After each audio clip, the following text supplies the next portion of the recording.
함께 나누실 하나님의 말씀은 사사기 16장입니다. 사사기 16장 1절에서 3절까지의 말씀입니다.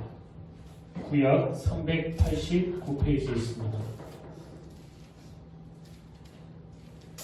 사사기 16장 1절에서 3절까지의 말씀입니다.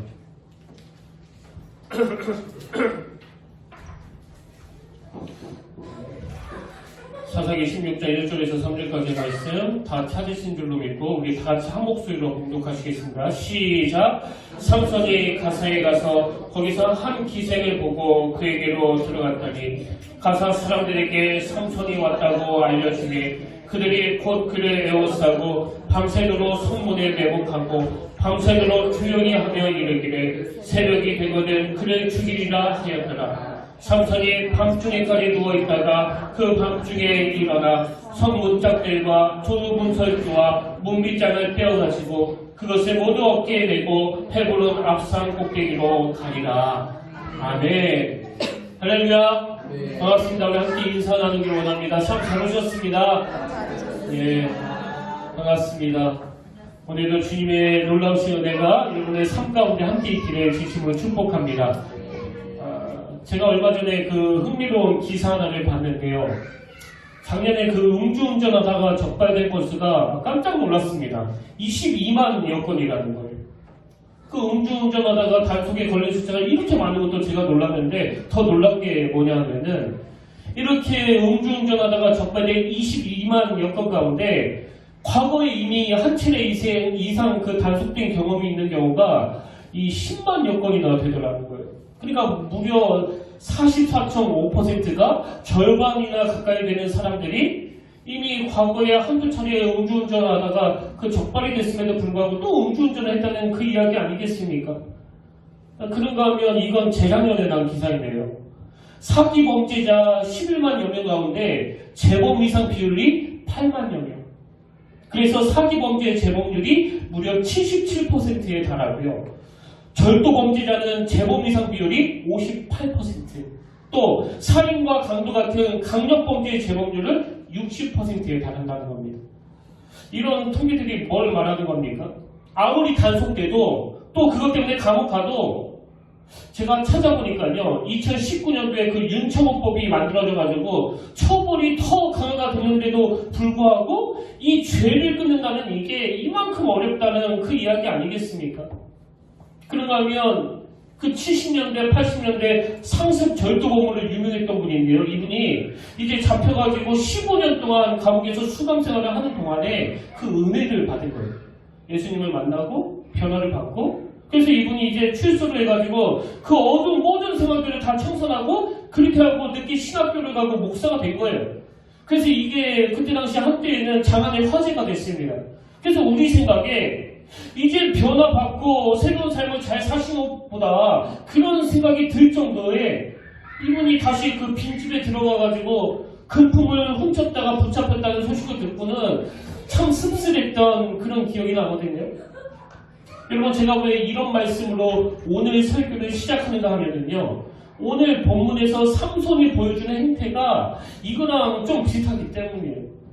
우리가 지난 시간에도 살펴봤지만 오늘 보면 사사기 16장 8호 앞 15장에서 그 삼손이 엄청난 은혜를 받지 않았습니까? 그가 나귀 턱뼈로 블레셋 사람 1000명을 죽이는 그런 괴력을 발휘하고는 막 의기양양해서 이렇게 노래합니다. 사사기 15장 16절 이르되 나귀의 턱뼈로 한 더미 두 더미를 쌓았으며 나귀 턱뼈로 내가 1000명을 죽였더라 하니라. 이렇게 그냥 막 의기양양해가지고 기쁨의 노래를 부르고 있지만 그러나 사실은 삼손 내면에 어떤 고민이 있었습니까? 18절 삼손이 심히 목이 말라 여호와께 부르짖어 이르되 주께서 종의 손을 통하여 이 큰 구원을 베푸셨사오나 내가 이제 목말라 죽어서 할례 받지 못한 자들의 손에 떨어뜨리겠나이다 하니 지난 시간에도 말씀을 드렸지만 이게 인간이에요. 이게 겉으로 보기에는 그 턱뼈 하나로 수많은 적들을 무찌르고 그 죽은 시체들을 산더미로 쌓아놓고 그리고 또 그 현장을 바라보면서 막 의기양양해가지고 그렇게 승리의 노래를 부르고 있지만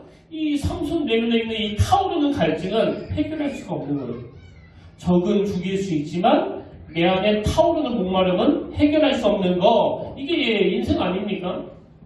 저도 그 목회자로서 성도들의 그 깊은 내면을 들여다볼 때가 종종 있었는데요. 예전에 그 신방 같은 거를 가보면 겉보기에는 뭐 남부를 게 하나도 없는 모든 것을 다 가지고 있지만 그래서 고민이 하나도 없을 것 같지만 그 기도 내용을 들어보면요. 이 해결되지 않는 목마름으로 참 행복하지 않은 그 많은 경우를 보는 그게 또 저 같은 목회자들 아니겠습니까? 마찬가지로 삼손도 이렇게 겉으로 보여지는 화려함에 비해 가지고 이 갈증의 문제를 해결하지 못하니까요. 처음으로 지금 이렇게 하나님께 부르짖는 기도를 드리고 있는 거예요. 그랬더니 하나님이 19절에서 하나님이 내게서 한 오목한 곳을 터뜨리시니 거기서 물이 솟아나오는지라 삼손이 그것을 마시고 정신이 회복되어 소생하니 그러므로 그 샘 이름을 에낙골이라 불렀으며 그 샘이 오늘까지 레이에 있더라. 지난 시간에 말씀드렸죠. 여기 나오는 에낙골에는 부르짖는 자의 샘 이런 뜻을 가진 단어인데요. 지금 삼손이 자기가 받은 은혜, 그 기쁨, 그 감격을 이 에낙골이라는 단어로 표현하는 거 아니겠습니까? 이게 지금 오늘 보면 바로 앞 지난 시간에 살펴본 내용이거든요. 자, 그러면 우리 생각에 드디어 이 삼손이 처음으로 하나님께 부르짖어 기도하고 그리고 이제 기도하니까 하나님이 응답해 주시는 은혜를 에낙골에 이렇게 표현을 하니까 이제 삼손 인생이 완전히 달라졌구나. 변화가 됐구나. 이제 새로운 삶을 살겠구나. 뭐 그런 기대가 당연히 생기는 거 아닙니까? 근데 그런 기대를 가지고 바로 오늘 본문 16장에 들어가 보니까 16장 1절에 어떤 내용이 나옵니까? 삼손이 가사에 가서 거기서 한 기생을 보고 그에게로 들어갔더니 여러분 지난 시간에도 제가 말씀드렸지만요. 우리말 성경에는 그냥 정작해 기생이라고 표현했지만 영어 성경에는 이게 플라스틱 투투예요. 매춘부 있는 그대로 표현하면 창녀. 근데 여러분 이 상황이 지금 이해가 되세요? 지금 바로 앞 구절에서 생생한 하나님의 은혜를 경험하고 또 그 은혜에 너무 겨워가지고 에낙골이라는 단어를 가지고 그 가눌 길이 없는 감격을 표현했던 게 이 삼손이었는데 그래서 우리 생각에는 드디어 삼손이 이 영적인 은혜를 경험했으니까 이제 제대로 하나님의 종으로서의 제 모습을 보이겠구나라는 그런 기대감이 딱 생겼는데 이 기대를 완전히 무너뜨리게 만드는 거 아닙니까 지금? 지금 완전히 옛날로 돌아간 거 아닙니까? 뭐 돌아간 정도가 아니고요. 더 심해졌잖아요, 더. 그 초반부터 그냥 여자 얼굴에 빠져가지고 헤어나오지 못했던 삼손인데 그래도 여러분 그때는요. 그 뒷라에서 만난 그 여자가 이방 여자이기는 하지만 뭐 창녀까지는 아니었습니다. 근데 지금 삼손의 이게 도대체 무슨 꼴이 있는 거예요? 여러분 이런 삼손의 모습에 대해서 어떻게 생각하십니까? 이걸 어떻게 분석해야 됩니까? 어떻게 분석해야 되느냐고? 분석할 거 없습니다. 이게 인간이에요, 이게. 분석할 필요가 없는 거예요. 아니, 그 음주운전을 하다가 붙잡혀가지고 그렇게 곤욕을 치러놓고 그 절반 가까이가 또 음주운전하는 이걸 우리가 어떻게 해석해야 돼? 해석 안 나옵니다. 이게 인간이에요. 아니, 15년 동안 그 끔찍한 감옥에서 지내면서 그렇게 은혜 받고 이제 다 청산하고 내가 신학교 가고 목사가 돼가지고 새로운 삶을 살기로 해놓고 어떻게 또다시 남의 집에 들어가가지고 그 물건을 훔친 짓을 할 수 있느냐? 그리고 네가 인간이냐? 예, 그게 인간이에요. 저는 오늘 이 16장 1절에 나오는 이 삼손의 모습이 한편으로는 참 그 씁쓸하게 그지없는 그런 쓴웃음을 짓게 하지만 오늘 우리에게 이 가르쳐주는 메시지가 뭐예요? 이 인간의 본성을 너무나 잘 아는 바울이 로마서 7장 24절에서 이렇게 절규하지 않았습니까? 오라 나는 공고한 사람이로다. 이 사망의 몸에서 누가 나를 건져내랴. 그래서 여러분 은혜가 깊어진다는 건요. 그저 그냥 막 붕 떠가지고 구름 위를 걷는 그게 아니에요. 은혜가 깊어질수록 철저하게 바울처럼 이런 죄성을 가진 자기 자신을 막 부들부들 떨면서 인식할 줄 아는 거 이게 믿음이 자라는 거거든요. 한 몇 년 전인데요. 한 번은 그 동문 모임에 갔더니 그 동기 목사님들 사이에서 무슨 바람이 불었는지 이제 몇몇 사람이 막 의논해가지고 그 다이어트를 하기로 그렇게 결정을 한 거예요.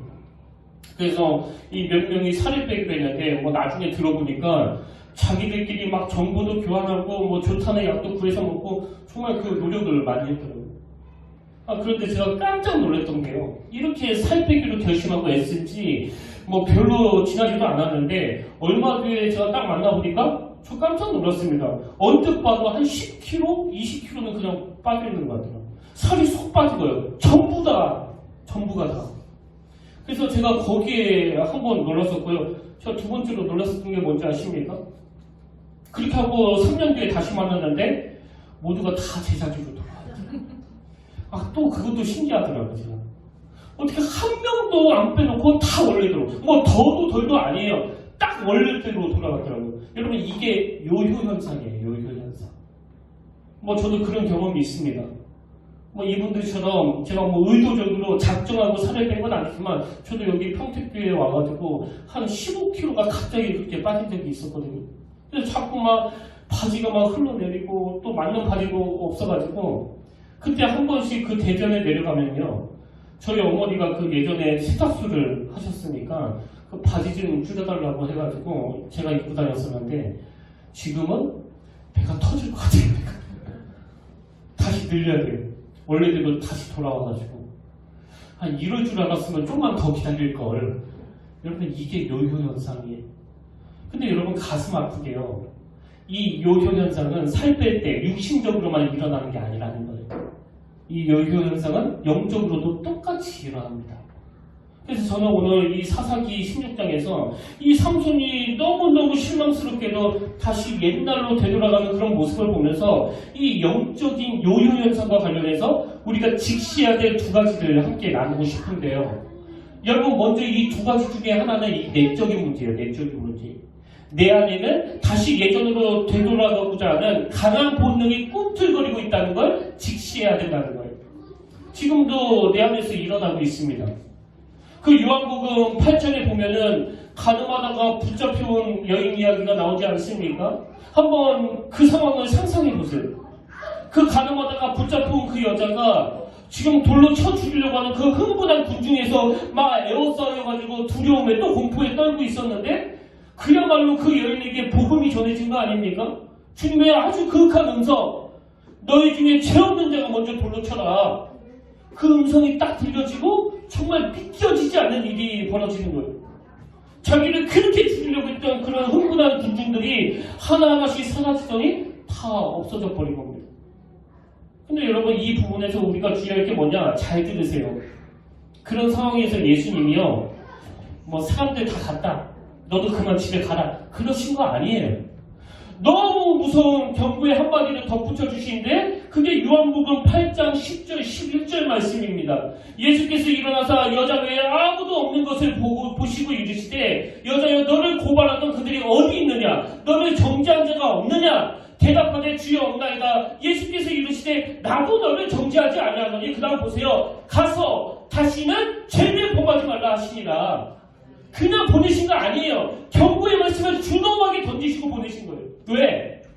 원래로 되돌아가려고 하는 이 꿈틀거리는 본능을 직시하지 않고는 또다시 그 수치의 자리에 빠질 수밖에 없는 게 인간이기 때문에.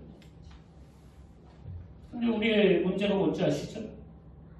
주일 예배 시간에 막 은혜 받고 가슴이 막 터질 것 같고 그 과거에 저들렸던 내 죄책감의 문제가 다 해결이 돼서 그 내면에서 자꾸 돌을 던지려고 했던 그 모든 악한 괴로움들이 다 사라지고 여러분 여기 너무 들뜬 나머지 가서 다시는 죄를 범하지 말라는 그 주님의 말씀이 잘 안 들리는 거 아닙니까? 그러니까 예배 때마다 은혜 받고 계속 반복해서 은혜 받는 이유가 어디 있겠습니까? 저는 저와 여러분이 이 예배를 통해서 공급받는 그 은혜도 중요하지만 거기에만 취있는 게 아니라 주님의 준엄한 이 경고의 말씀 가서 다시는 죄를 짓지 말라. 이 말씀이 여러분 내면에 각인되기를 바랍니다. 원래 은혜 받는 것보다 은혜 유지하는 게 더 어려운 거예요. 그 사사기 15장에서 에나골의 그 기쁨, 그 감격을 삼손이 누렸지만 한 장도 채 건너가기 전에 더한 원래대로 돌아간 거 아니에요. 더한 주의 종으로서의 그 부끄럽게도 창녀와 놀아나는 이 타락의 자리로 빠졌던 게 은혜 받은 직후예요. 은혜 받은 직후. 그래서 저는 이런 생각을 하게 되는 겁니다. 이 장면을 생각할 때마다. 하나님의 은혜가 넘치는 그곳에 요효현상도 넘쳤느니라. 이건 요한복음에 나오는 말씀이 아니고 제가 지어낸 거예요. 그러나 이건 진리입니다.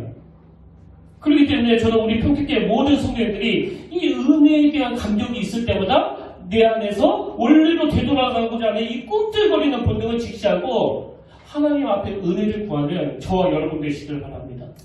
그런가 하면 두 번째로 영적 요요현상과 관련한 위험이 하나 더 있는데요. 이건 외적인 문제예요. 이 반복되는 유혹이 얼마나 강력한지를 직시해야 된다는 겁니다. 이 반복되는 유혹이 주는 강력함. 제가 이 반복되는 유혹이라는 표현을 어디서 뽑아냈는가 하면요. 그 사사기 14장에 보면 이제 삼손이 딥나에서 만난 여자와 그 결혼하는 과정에서 이제 그 블레셋 사람들에게 수수께끼를 내면서 모시옷 30벌 그리고 겉옷 30벌 이거를 내거는데요. 이게 뭐 블레셋 사람들이 도저히 풀 수 있는 문제가 아니에요. 그러니까 이제 삼손과 결혼한 그 블레셋 여자한테 가서 막 계속 협박을 하는 거예요. 네 남편한테 가가지고 그 답을 알아내라고. 만약에 네가 안 알려주면 너와 네 아버지 집을 다 불태워버립니다. 그래서 그 삼손의 아내가 눈물로 삼손에게 가가지고 막 답 좀 가르쳐달라고 하는데요. 여러분 삼손이요. 처음부터 안 가르쳐줬습니다. 처음에는 안 가르쳐줬어요. 그러나 집요하게 물어대는 것 때문에 나중에 그 답을 가르쳐버리는데요. 저는 그 과정이 담긴 이 사사기 14장 17절 말씀이 굉장히 의미 있다고 생각합니다. 자, 세번역으로 한번 보십시오. 그러나 그의 아내는 삼손에게 1회가 계속되는 잔치 기간에 그 다음 보세요. 계속 울면서 졸라댔다. 계속 울면서 졸라댔다. 1회째 되는 날 삼손은 드디어 아내에게 수수께끼 해답을 말해버리고 말았다. 이게 외부에서 계속 반복되는 유혹의 강력함이에요. 이게. 그리고 그 들릴라에게 넘어가가지고 눈 뽑히는 과정에서도요. 뭐 처음부터 바로 나온 게 아닙니다. 사사기 16장 6절에 보니까 들릴라가 삼손에게 말하되 청하건대 당신의 큰 힘이 무엇으로 말미암아 생기며 어떻게 하면 능히 당신을 결박하여 굴복하게 할 수 있을는지 내게 말하라. 여러분 여기에서도요. 삼손이 뭐 묻자마자 바로 답한 게 아니에요. 계속 버텼습니다. 근데 삼손이 버티는 힘보다 집요하게 물어대는 그 들릴라의 유혹이 더 강력했기 때문에 삼손이 결국은 넘어간 거 아닙니까? 그 과정을 묘사한 사사기 16장 16절에 보십시오. 날마다 그 말로 그를 재촉하여 주름에 삼손의 마음이 번뇌하여 죽을 지경이라. 저는요. 이 16절이 오늘 이 시대를 살아가는 예수 믿는 우리의 번뇌라고 생각합니다. 이게 우리의 고뇌 아닙니까? 집요하게 반복해서 공격하는. 그 심리학 용어 중에서 여러분 아시는지 모르겠는데요. 혹시 그 에펠탑 효과라고 들어보셨습니까? 이 에펠탑 효과가 뭐냐면은 지금은 이 에펠탑이 프랑스의 랜드마크가 되어 있지만 맨 처음에 이 에펠탑이 세울 초기에 많은 예술가들, 많은 시민들이 막 그렇게 반대를 했다는 거예요. 다 반대했대요. 저 싱글스러운 쇳덩이를 저렇게 크게 만들어 세우면 그 파리의 아름다운 경치를 그거 다 가리는 거 아니냐고, 세우지 말라고, 이게 뭐냐고 막 어마어마하게 반대를 했대요. 근데 그 반대를 무릅쓰고 이 에펠탑을 딱 세우고 나서 이제 프랑스 파리 시민들이 계속 들어가며 보며 그리고 나가면서 보고 막 그랬더니요. 이제 눈에 익숙해지니까 그렇게 형성된 친숙함이 호감을 가져다 줬다는 거예요. 그래서 지금은요. 제가 알기로 이 프랑스 사람 중에 에펠탑을 반대하는 사람들이 별로 없다고 알고 있거든요. 오히려 자랑스러운 상징물이 되어 있습니다. 이게 심리학에서 말하는 에펠탑 효과예요. 그러니까 에펠탑 효과라는 거는 처음에는 싫어하거나 무관심했지만 계속 반복된 노출이 거듭될수록 호감도가 증가하는 현상, 이게 에펠탑 효과예요. 저는 이 시대의 문화를요, 이 에펠탑 효과로 다 설명할 수 있다고 생각합니다. 저는 그 고등학교를 그 남자들만 다니는 아주 그 삭막한 그 고등학교를 다녔는데요. 하루는 같은 반에 한 녀석이 그 귀를 뚫고 왔대요, 귀를. 그때 제가 그거 보고, 저 완전 미친 거 아니야, 저거. 아니 귀 뚫는 거는 그 여성들의 전유물인데 무슨 남자가 귀를 뚫고 나타나냐고. 아 저거 미친놈 아니야 저거? 막 입에서 욕이 나올 정도로 막 충격을 받았는데요. 그리고 지금 한 20년이 지나가지고 저요? 이 귀 뚫는 남자만 봐도 뭐 아무렇지도 않아요. 아무렇지도 않은 정도가 아니라 어떨 때는 나도 한번 뚫어볼까? 여러분 제가 여기에 귀를 뚫고 나오면 여러분 어떻게 하시겠습니까? 아마 60대 이상은 다 교회 떠나시겠어요. 여러분 지금 제 내면에 무슨 효과가 일어난 거예요? 이 에펠탑 효과예요. 에펠탑 효과. 여자만 귀를 뚫어야 된다는 생각에 사로잡혀 있었던 제 눈으로 그 귀 뚫는 남자를 처음 보니까 그 막 용납이 안 됐었는데 계속 반복해서 보다 보니까 자연스러워지는 효과예요. 그리고 또 하나 막 남자들이 머리 길러가지고 그 뒤에 막 이렇게 꽁지머리 한 거. 저는 그거 처음 보고 굉장히 웃기더라고요. 수빈이 도대체 뭐 하는 짓이냐고. 요즘? 저도 한번 해보고 싶어요. 기회만 된다면. 근데 제가 두상이 이쁘지 않아가지고 하지는 않겠지만 뭐 그런 거부감은 없습니다. 뭐 남자라고 머리 길르면 안 되나? 여러분 내 내면에 무슨 변화가 있었을까요? 에펠탑 효과예요. 자꾸 보니까 보고 또 보니까 그 거부감이 없어진 거예요. 또 문신. 저 어릴 때는 한 번씩 그 모니터에 가면 그 문신하는 사람들이 한두 명이 있었는데요. 저는 뭐 그게 무섭더라고요. 솔직하게 겁이 많아서 그런지 몰라도. 그래서 그 사람이 딱 탕수에 들어가 있으면 서서 몸만 씻고 때도 안 내고 그냥 집에서 온 적이 뭐 한두 번이 아니었거든요. 근데 지금은 뭐 야구 선수도 문신하고 축구 선수도 문신하고 해외 스포츠를 봐도 다 문신하고 자꾸 보고 또 보고 하니까요. 이제 옛날 같은 그런 거부감이 많이 없어지는 게 느껴지거든요. 이게 에펠탑 효과예요. 여러분 제가 무슨 말씀을 드리고 싶은가 하면은요. 오늘 이 시대에 사탄이 사용하는 가장 강력한 무기가 바로 이 에펠탑 효과예요. 오늘 예수 믿는 우리의 가치관이 얼마나 바뀌어지고 있습니까? 뭐 지금 말로도 할 수 없이 그 바뀌어지고 있는 중이거든요. 사탄이 우리에게 노리는 건요. 한 번 죄 짓는 게 아니에요. 오해하지 마세요. 한 번 죄 짓는 게 아니라 사탄이 궁극적으로 우리에게 노리는 것은 이 에펠탑 효과를 통해서 우리의 가치관을 바꾸어지는 거예요. 그래서 계속 집요하게 공격하는 거예요. 집요하게. 옛날에는요. 저질들 내가 꼴 보기 싫으면 내가 안 가면 되고 내가 안 보면 되는데 여러분 지금은요. 그게 되는 시대가 아니에요. 앞만 안 보고 싶어도 막 인터넷 선을 타가지고 앞방까지 들어와서 계속 보여주는 거 이게 이 시대의 풍조 아닙니까? 손에 들려있는 그 스마트폰 나는 안 보고 싶은데 그 단추 하나만 딱 누르면 그 잘못된 가치관에 강요하는 영상이 막 뜨는 거 아닙니까? 그러다 보니까 여러분 이거 내유외환이라고 그러잖아요. 내유외환.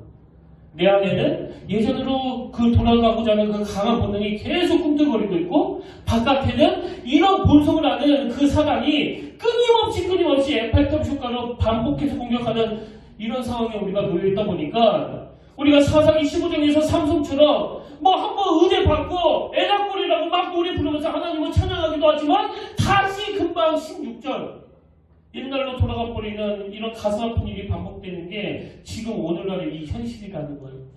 그렇기 때문에요. 이런 고민을 안고 살아가는 저와 여러분이 어떤 대안을 가져야 되느냐 저는 한 두 가지로 정리를 해드리고 싶은데요. 첫째로 나 자신에 대해서는 간단합니다. 조심 또 조심하는 수밖에 없습니다. 한번 따라해 보시겠습니까? 조심 또 조심. 네, 이거 말고 대안 없습니다. 예수님께서 말세에 우리가 해야 할 거에 대해서 가르쳐 주시는데 누가복음 21장 34절에 보니까 너희는 스스로 조심하라. 너희는 스스로 조심하라. 그렇지 않으면 방탕함과 술 취함과 생활의 염려로 마음이 둔하여지고 뜻밖의 그날이 덕과 같이 너에게 임하리라.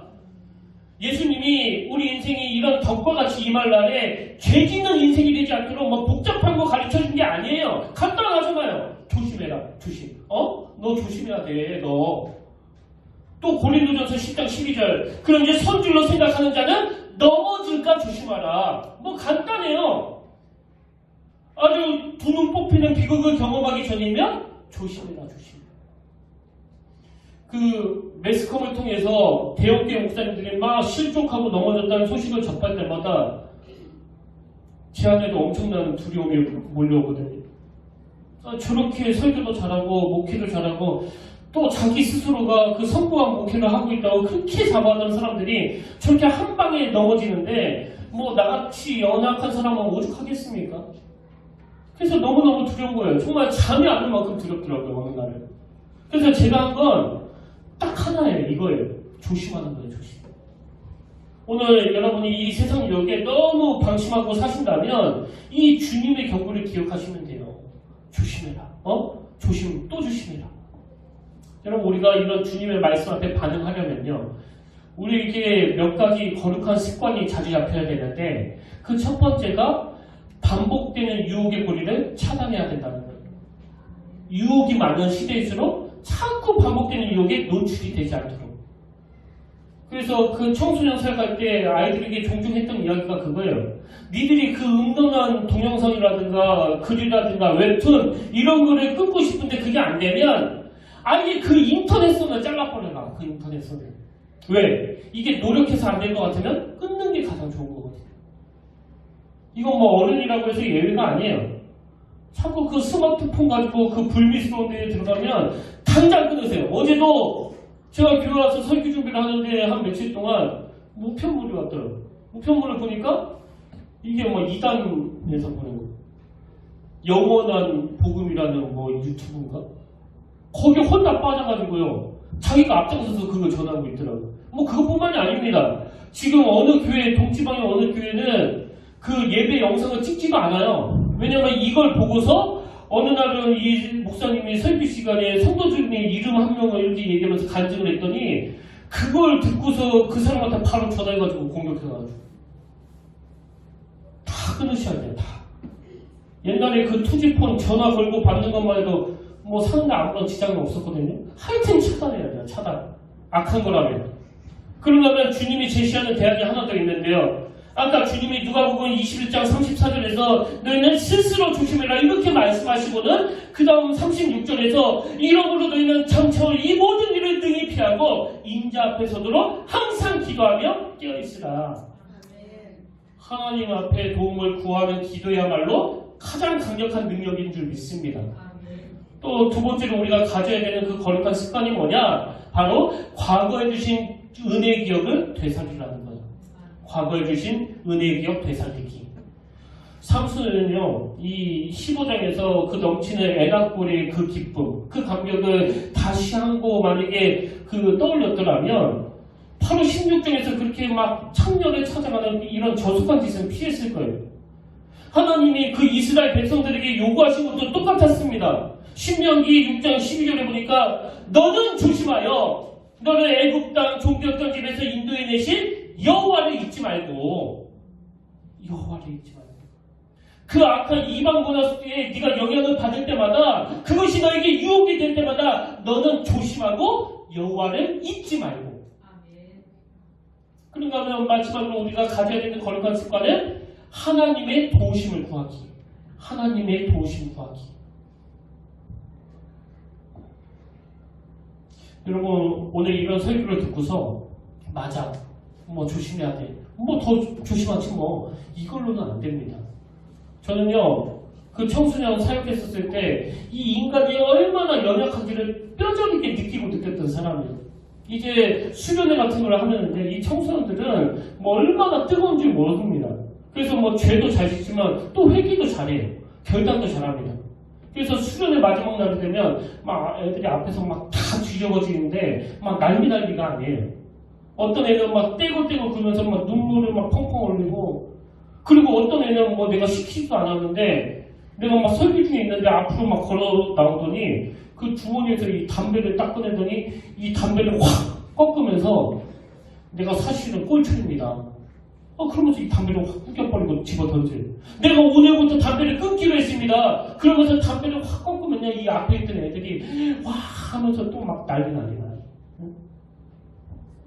제가 전에 어떤 목사님한테 얘기를 들어보니까 이게 진짜 실화인지는 잘 모르겠는데 한 학생은요, 그 수련회 기간 동안에 은혜를 너무 많이 받아가지고 얘도 꼴초인데 주로 그 꼴초들이 은혜를 많이 받나 봐요. 얘도 꼴초인데 기도하다가 막 너무 경악이 된 나머지 밖에 나가지고 화단에 있는 짱돌로 자기 오른손, 둘째 손가락, 셋째 손가락을 찍어버렸답니다. 결단을 한 거예요. 그 담배 꺾어봤다가 또 피나는 거예요, 그거. 그렇게 해서 담배 피는 손가락을 찍어버리는 그런 결단을 내렸는데요. 근데 이 목사님이 한 열흘 지나가지고 보니까 그 왼손으로 피겠대요, 왼손으로. 오른손은 붕대를 감아가지고. 여러분, 이게 찍는 게 중요한 게 아니에요.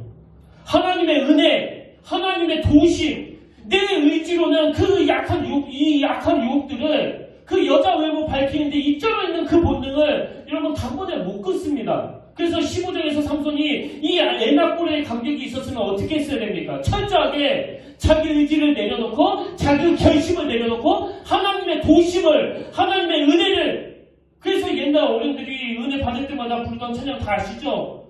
울어도 못하네 눈물 많이 흘려도 겁을 얻게 못하고 죄를 짓지 못하니 울어도 못 이게 1절인데요. 예전에도 말씀드렸지만 저는 이 찬양을 못하네 시리즈 찬양이라고 그렇게 부릅니다. 2절은 힘써도 못하네, 3절은 참아도 못하네, 4절은 믿으면 되겠네.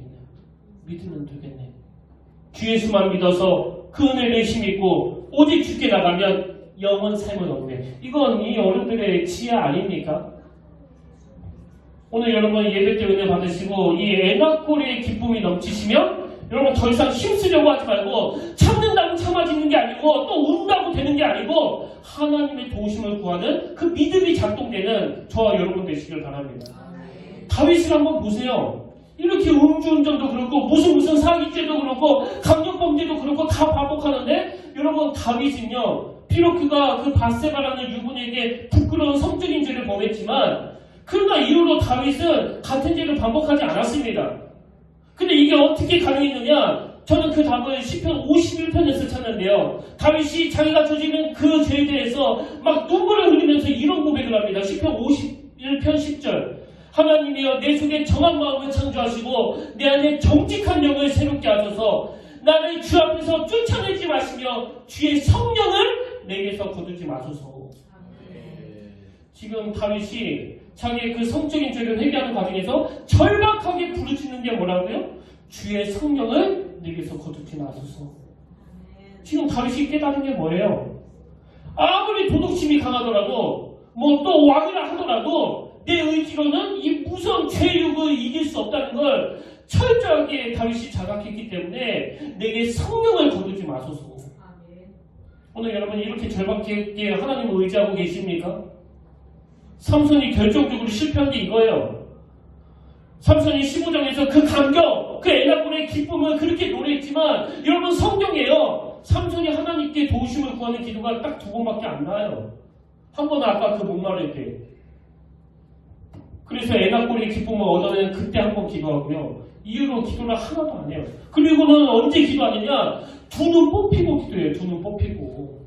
사사기 16장 28절 삼손이 여호와께 부르짖어 이르되 주 여호와여 구하옵나니 나를 생각하옵소서. 하나님이여 구하옵나니 이번만 나를 강하게 하사 나의 두 눈을 뺀 블레셋 사람에게 원수를 단번에 갚게 하옵소서 하고 두 눈 뽑히고 기도하는 이 삼손이 너무너무 어리석지 않습니까? 뽑히기 전에 기도 좀 하지. 뽑히기 전에 두 눈 뽑히기 전에 아무리 큰 유혹이 강하다 하더라도 하나님께 은혜 좀 구하지. 뽑히기 전에 우리 그 믿음의 어른들처럼 울어도 못하고 힘써도 못하고 참아도 못하지만 오직 은혜만이 이 유혹을 이기는 능력이라는 것을 깨닫고 하나님께 좀 부르짖었더라면 얼마나 좋았을까. 여러분 우린 다행히 두 눈 뽑히지 않았잖아요. 우리 아직 망하지 않았습니다. 그렇기 때문에 저와 여러분 아직 기회 있을 때 두 눈 멀쩡할 때 철박하게 하나님의 도우심을 구하고 하나님의 은혜를 사모하는 저와 여러분 되시기를 바랍니다. 그런가 하면 두 번째로 반복되는 유혹의 시대를 살아가는 우리는요. 나 자신에 대해서는 또 조심하면서 타인에 대해서는 그 연약함을 이해해줘야 돼요. 연약함 이야기. 이 내용은 오늘 본문의 그 흐름과는 또 다른 국면이기 때문에 제가 이걸 가지고 새롭게 설교하지는 않겠습니다. 그러나 여러분 오늘 우리가 이 삼손을 보면서 막 비난하기 전에 또 정죄하기 전에 이럴 수밖에 없는, 다시 제자리로 돌아갈 수밖에 없는 이 인간의 연약함을 우리는 긍휼히 여겨야 돼요. 긍휼히. 결론을 맺습니다.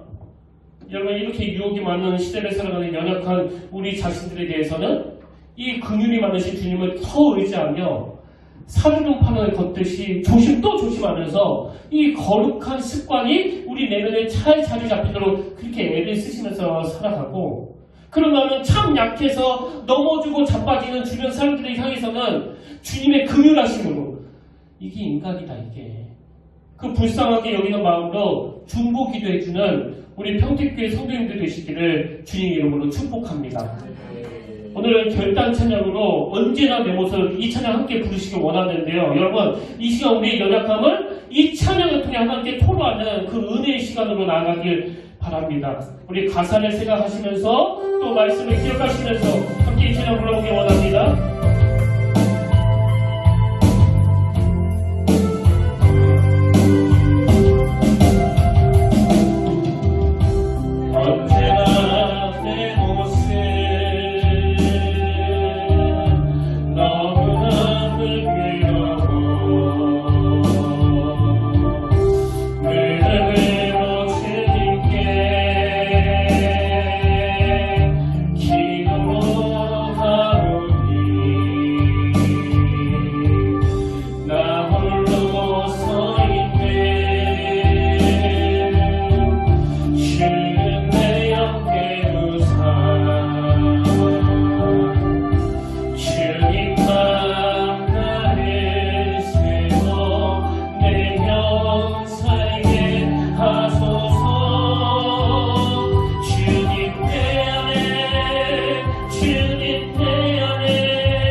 정직하게 주님 앞에 나가길 원합니다.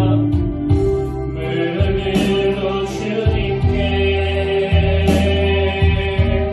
기도하오니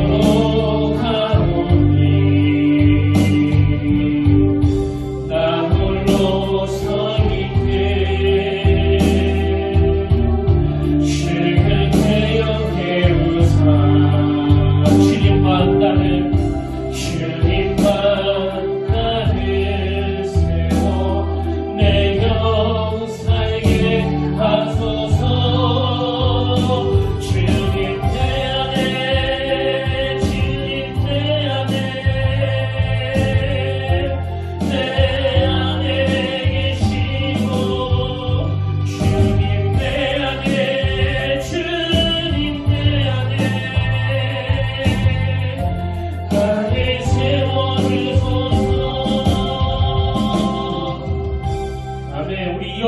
정결한 마음 주시옵소서. 이 찬양 함께 찬양할 텐데요. 여러분, 오늘 이 삼손처럼 반복되는 유혹 앞에 너무나 내 연약한 모습이 있다면 아버지, 우리는 다윗처럼 살아가기 원합니다. 우리 가사를 생각하면서 우리 함께 찬양하기 원합니다. 정결한 마음 주시옵소서. 정결한 마음 주시옵소서. 오 주님, 오 주님,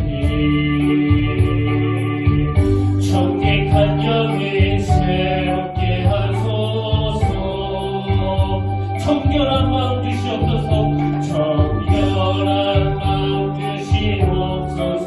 오 주님, 오 주, 정직한 영을 새롭게 하소서.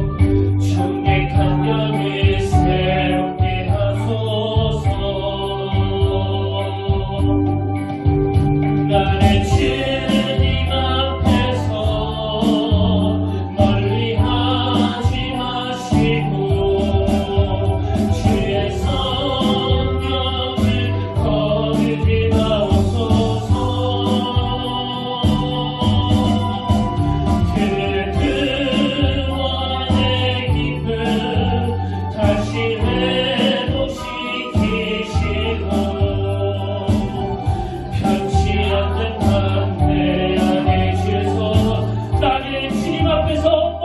멀리하지 마시고 나를 주님 앞에서 멀리하지 마시고 주의 성령을 거두지 마옵소서. 그 구원의 기쁨 다시 회복시키시고 그 구원의 기쁨 다시 회복시키시고 변치 않는 담대 아래 주소서. 아멘.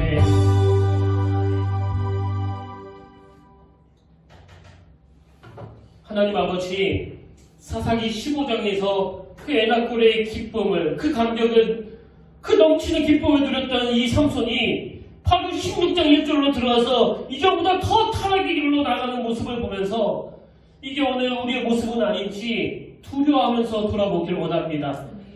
하나님, 오늘 내가 받은 이 충만함이 하나님 나라에 갈 때까지 유지된다는 보장이 없는 것은 오늘도 내 안에 있는 이 죄성, 다시 원래로 되돌아오지 않는 이 죄성이 있기 때문이고, 또 이 연약한 죄성을 너무나 정확하게 알고 있는 이 계속되는 반복된 유혹으로, 그 영적인 에펠탑 효과로 우리를 변질시키려고 하는 악한 외부의 세력들, 그 영적인 존재들이 무섭게 공격하기 때문입니다. 하나님, 그런 상황에서 우리가 방심하지 아니하고 또 조심하면서 하나님의 은혜를 구하고 또 구하면서 이 거룩한 습관을 통해서 견뎌내고 이겨내기를 원하오니 주님, 나를 주님 앞에서 멀리하지 마시고 주의 성령을 내게서 거두지 마옵소서. 떠나지 마옵소서.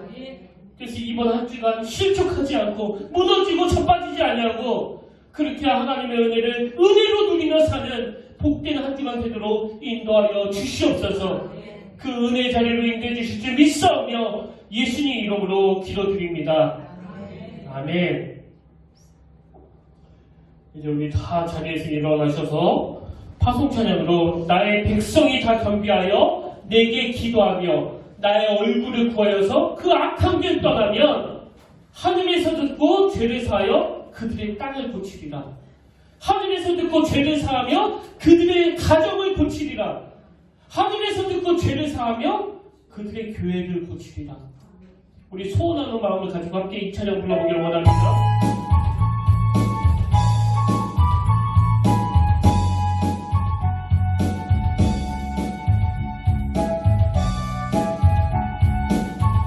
나의 백성이 다 겸비하여 내게 기도하며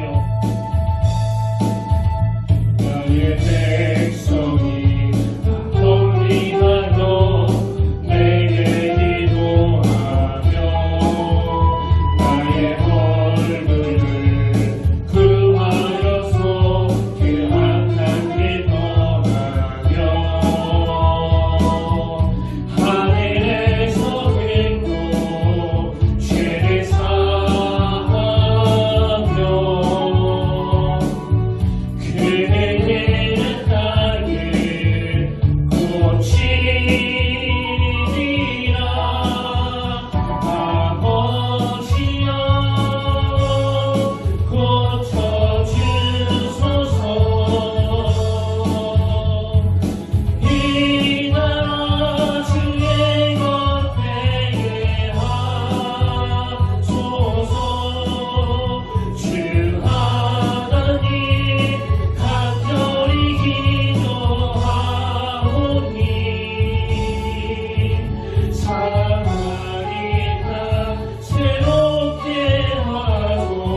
아버지의 담없는 사랑과 성령님의 감동, 감화, 위로교통 충만하심의 역사가 사사기 16장 1절에 나오는 이 삼손의 모습을 피하며 15장의 애다꼬리의 기쁨을 계속 누리고 유지하며 항상 은혜 안에 살기로 결단하며 예배드리는 모든 제자들들 머리 위에 지금부터 영원토록 함께 하시기를 간절히 축원하옵나이다.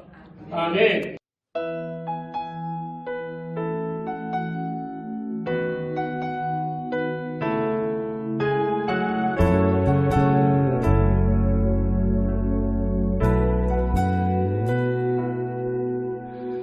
은혜로 날 보듬으시고 사랑으로 품어주셔도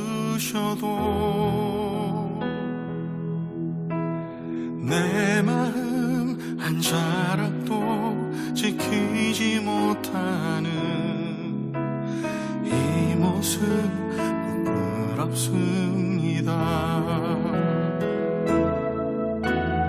따스한 곁을 내어주신 주님 앞에 나갑니다. 표현 못할 긍휼로 나를 붙드시는 주 이름만 바라봅니다. 매일 마주한 슬픔을 견뎌나가며 주 예수의 마음을 닮아가네.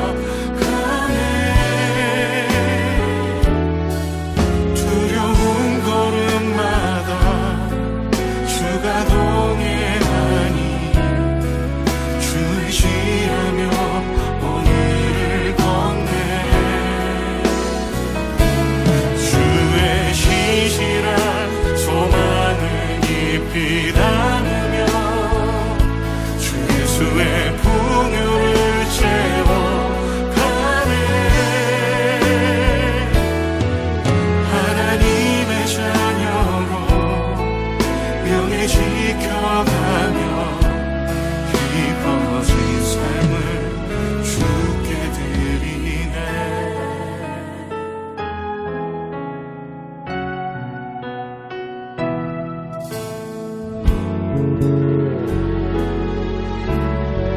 따스한 곁을 주신 따스한 곁을 내어주신 주님 앞에 나갑니다. 표현 못할 긍휼로 나를 붙드시는 주 이름 바라봅니다. 매일 마주한 슬픔을 견뎌나가며 주 예수의 마음을 닮아가네. 두려운 걸음마다 주가 동행하니 주 의지하며 오늘을 걷네. 주의 신실한 소망을 깊이 담으며 주 예수의 풍요를 채워가네. 하나님의 자녀로 명예 지켜가며 깊어진 삶을 주께 드리네. 매일 마주한 슬픔을 견뎌나가며 주 예수의 마음을 닮아가네. 두려운 걸음마다 주가 동행하니 주 의지하며 오늘을 걷네.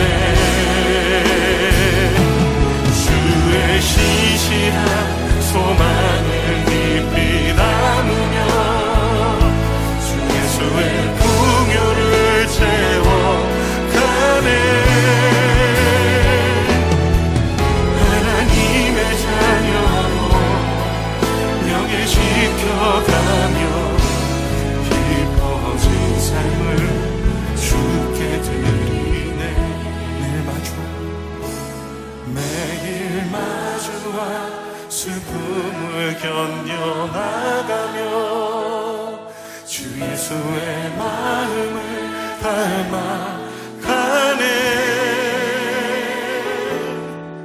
두려운 걸음마다 주가 동행하니 주 의지하며 오늘을 거네.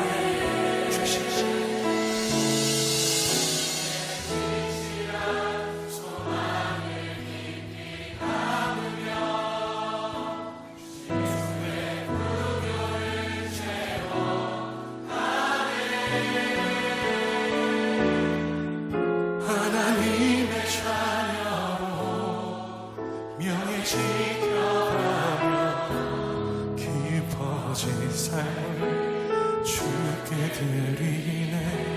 하나님의 자녀, 하나님의 자녀로 명예 지켜가며 깊어진 삶을